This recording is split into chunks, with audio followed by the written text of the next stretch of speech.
guys, welcome back to my room. Dan hari ini aku bakal melanjutkan reaction ke videonya Topi Sihir Animation. Kita kemarin baru sekali sih nonton. Aku nyari yang di atas 5 menit supaya kayak ada yang dibahas gitu. Karena ternyata beliau juga punya banyak yang singkat-singkat gitu kan. Tapi jadi kayak terlalu singkat gitu, cuma 2 menit, cuma 1 menit. Jadinya aku memang sengaja caranya yang di atas 5 menit. Oke, supaya setidaknya ada plotnya gitu. Tapi ya balik lagi kalau yang belum tahu ini beliau ini kadang-kadang bikinnya based on real life event kayak based on his own story gitu. Jadinya memang se-daily sehari-hari itu gitu. Jadi mari kita nikmati saja. So, tanpa berlama-lama jangan lupa untuk like, comment, dan subscribe supaya kalian gak ketinggalan video-video berikutnya. Dan kita langsung masuk saja ke dalam videonya. Let's go. Jadi sekarang masa sekolah lu udah selesai. Oke. Sekarang saatnya buat lu, seorang masyarakat negara yang baik dan tata aturan, untuk pergi ke dunia kerja. Jadi lu sekarang bisa menghabiskan hidup lu buat kerja di kantor dari jam 9 sampai jam 5 dengan bayaran upah minimum seumur hidup lu. Atau lu bisa kuliah dulu. Kalau di SMK gua dulu, menjelang hari-hari kelulusan, kita ada semacam kunjungan ke kampus-kampus gitu. Di kampusnya, gua nggak tahu di kampusnya ngapain. Soalnya setiap kali ada kunjungan kampus itu gua bolos. Tapi kalau kata teman gue yang ikut sih cuma Tapi gue juga kayak sih semacam gak pernah tur ikutan kampus begitu. sama promosi-promosi gitu. Jadi nggak nyesel lah ya nggak ikut. Tapi kan gue abis selesai SMK itu pengen kuliah dulu. Nah, gue bingung nih mau kuliah di mana. Kalau gue tanya teman gue yang sekolah di SMA negeri, mereka bilang mereka mau lanjutin ke kuliah-kuliah bernama. Gue udah pasti nggak bisa masuk lah ya. Tapi kalau gue tanya teman-teman SMK gue, mendingan gak usah ditanya deh. Jadi karena gue nggak tahu banyak soal kuliah, gue browsing di internet buat cari kampus di sekitar rumah gue. Dan gue nemu satu universitas bagus di dekat rumah gue. Sebetulnya namanya UBAN. Universitas anggap aja ada singkatannya lah ya. Nah, terus ada masalah nih. Gue kan baru pertama kali daftar kuliah ya. Jadi gue nggak ngerti cara daftarnya gimana. Apa gue harus daftar bikin akun di websitenya? Apa gue harus telepon nomor teleponnya? Apa gue harus datang ke sana terus tanya satpamnya, "Pak, saya daftar di mana ya?" Ya gue nggak tahu gitu. Dan bener-bener ya, menurut gue semua kuliah harusnya masukin kayak semacam cara tutorial daftar itu di website mereka. Betul, atau enggak seenggaknya sekolah harusnya ngajarin kita gimana cara daftar kuliah.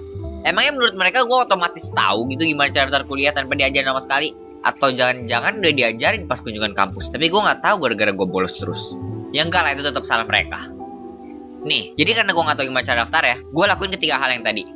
Pertama, gue daftar di websitenya tapi gak ada apa-apa. Terus gue telepon nomor yang tertera di websitenya. Dan setelah gue telepon, mereka bilang ke gue kalau gue harus datang ke sana buat beli formulir dan ngisi data-data pendaftarannya. Jadi gue balas, "Oke, nanti saya datang ke sana buat beli formulir jam 12 ya." Dan dia bilang, "Oke." Gue milih besok harinya buat beli formulir, soalnya besoknya itu gue ada foto buat yearbook buat kelulusan sekolah. Dan karena lokasi studio sama lokasi universitas yang gak terlalu jauh, mendingan sekalian aja satu hari semuanya. Gue juga lagi mau buru-buru banget gitu, soalnya gue lagi ngidem banget main game Ark. Mungkin kebanyakan dari lu pada gak tahu ini game. Jadi gue pengen cepet-cepet balik lagi ke rumah. Kalau bisa gue berangkat jam 8, foto di studio sampai setengah 10. Terus gue cepet-cepet pesen Grab ke universitas. Gue pulang ke rumah juga paling lama jam 2 lah. Jadi besoknya abis selesai foto di studio, gue langsung cepet-cepet pamit sama temen gue. Tapi dia bilang, "Ngapain sih lu buru-buru? Yang lain aja belum pada sampai, santai aja kali."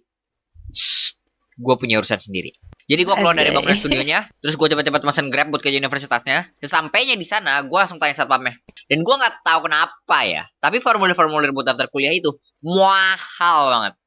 Kayak tumpukan kertas segini, paling cuma kayak 6 sampai 7 lembar doang isinya. Terus dikasih cover, bisa 300.000 lebih harganya. Kayak, lu kebayang nggak? 300.000. buat Kalau gue bikin daftarnya usaha doang dengan formulir pendaftaran kuliah, sekarang udah jadi miliarder kali gue. Nggak usah kuliah. Tapi karena wajib ya.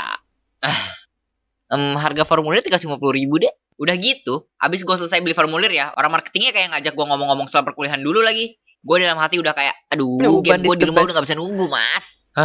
Tapi karena gue orang baik, jadi gue dengerin dia abis selesai ngomong. Karena gue juga gak enak kalau tiba-tiba motong pembicaraannya, terus abis itu bilang kalau gue harus cepet-cepet pulang. Jadi gue dengerin karena dia mau abis main selesai game. ngomong. Nah, abis dia selesai ngomong, gue keluar dari bangunannya. Gue mesen Grab bike, naik motornya, pakai helm, terus tiba-tiba, kaget gue. "Bang, bau jas hujan." Aduh, nampaknya kita harus cari tempat berteduh dulu, Dek. Ya. Jas hujan abang lagi dicuci. Abang lupa bawa, Dek. Bisa kan nunggu bentar? Soalnya abang masih mau narik lagi abis ini. Nanti kalau basah susah. Waktunya jam 3 sore. Cuacanya lagi hujan, anginnya bertiup-tiup kencang. Tak terasa waktu begitu cepat berlalu dan dingin banget waktu itu. Tapi lu mau tahu apa yang panas di situ? Hati gua. Jadi kita berteduh dulu di pos satpam yang ada di dekat universitasnya. Dan hujannya deres banget. Mungkin saking deras ya, rasanya bentar lagi bahteranya Nabi Nuh bakal muncul lagi. Udah gitu, gue nggak berani bilang ke tukang Grab ya, maaf mas, saya cancel Lebay. aja ya, saya pesan Grab yang lain. Malah pas abang Grab nanya ke gue, nunggu bentar ya dek, nggak apa-apa kan? Gue malah jawab, iya mas, gak apa-apa. Kenapa gitu gue gak berani ngomongnya. Terus di tengah-tengah Nah, hujan, kita tuh ini nggak udah hampir jam enakan. setengah 4 ya. Temen gue lewat naik motor, pakai jas hujan. Dan iya, ini tuh temen yang tadi gue pamitin buat bilang ke dia kalau gue harus buru-buru pulang karena ada urusan. Pas dia lewat, dia Ya, ambil teriak, oi Daryl gitu. Dan dia malah pulang duluan. Pas gue ngeliat dia lewat, api di hati gue tuh semakin membara. bukannya nawarin gitu ya. Dan udah gitu, abang Grab yang harusnya nganterin gue pulang, dia malah asik ngobrol sama satpamnya.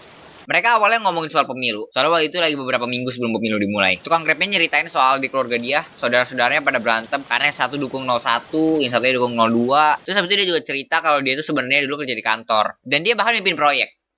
Cuma katanya, dulu itu dia pernah ketahuan sama istrinya kalau dia itu pernah selingkuh sama teman kantornya. Terus Kocak. istrinya ngancem mau cerai kalau dia nggak keluar dari pekerjaannya. Dan akhirnya karena dia udah punya anak sama istri dan dia nggak tega buat tinggalinnya, akhirnya dia jadi tukang Grab sekarang.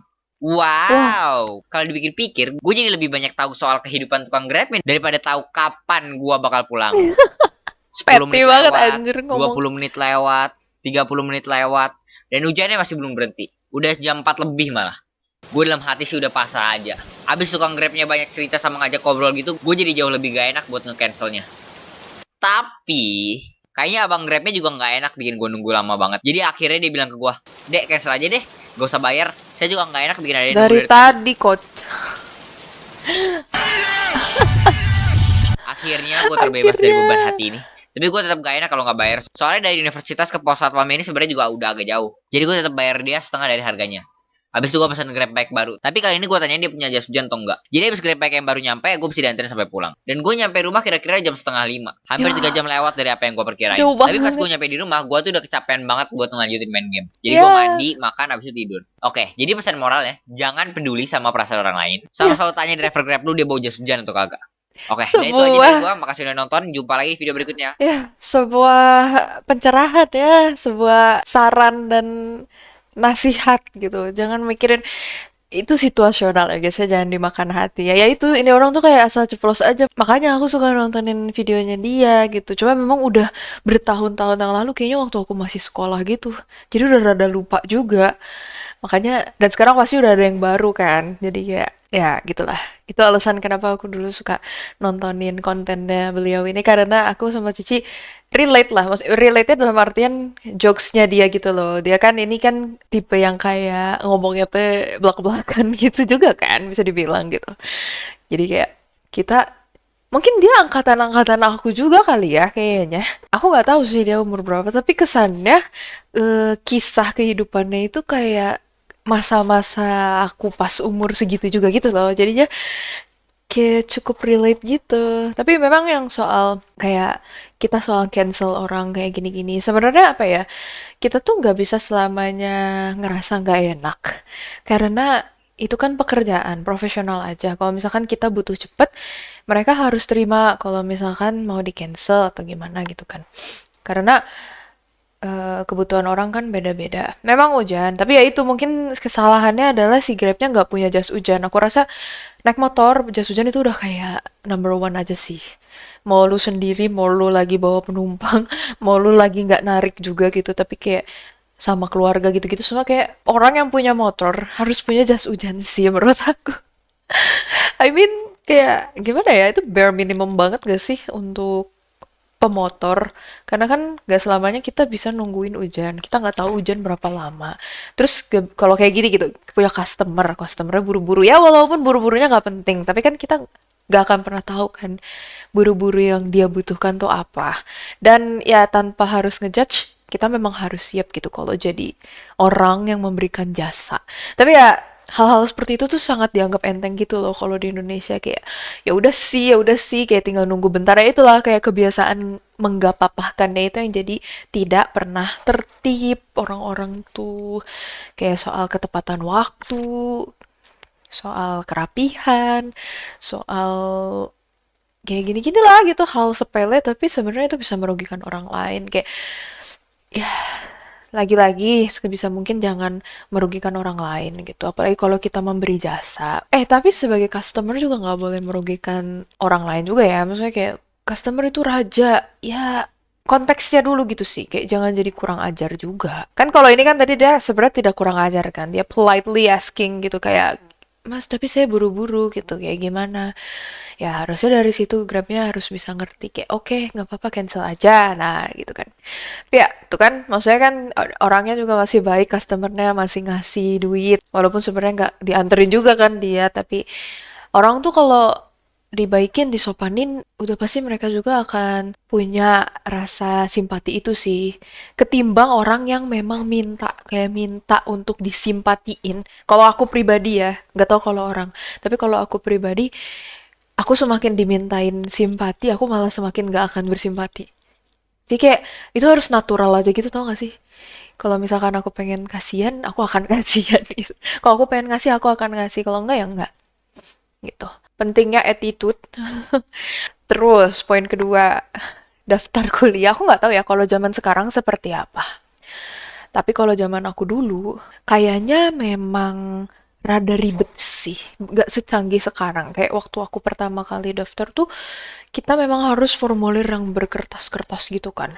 Jadinya kayak harus ke kampus, harus ngisi lagi di rumah, harus ngeprint ini, harus itu. Lebih ribet lah.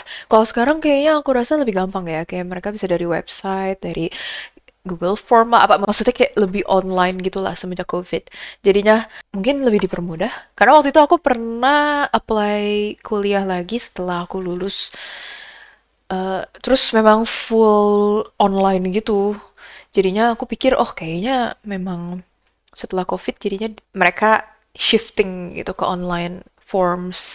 Jadi ya harus rajin, jangan take it for granted gitu loh. Karena dulu tuh kita mau gini gitu tuh susah. Google tuh terbatas. Terbatasnya dalam artian kalau sekarang kan AI bisa membantu ya. Kalau dulu tuh bener-bener pure nyari tuh di scroll sampai paling belakang gitu. Kayak nyari jurnal apa segala macam, harus buka buku. Oh, sekarang mungkin masih ya kalau harus nyari jurnal. Tapi kayak intinya sekarang tuh jauh lebih mudah. Jadi jangan jangan malah males. Justru harusnya ambil itu sebagai kesempatan. Cuman ya, aku tidak memaksa ya. Ini hanya sebuah pendapat dan opini saja. So, begitu segitu saja video kali ini. Aku akan mengecek video yang lainnya. Jadi jangan lupa untuk like, comment, dan subscribe supaya kalian gak ketinggalan video-video berikutnya. Thank you so much for watching this video and I'm gonna see you on the next one. Bye!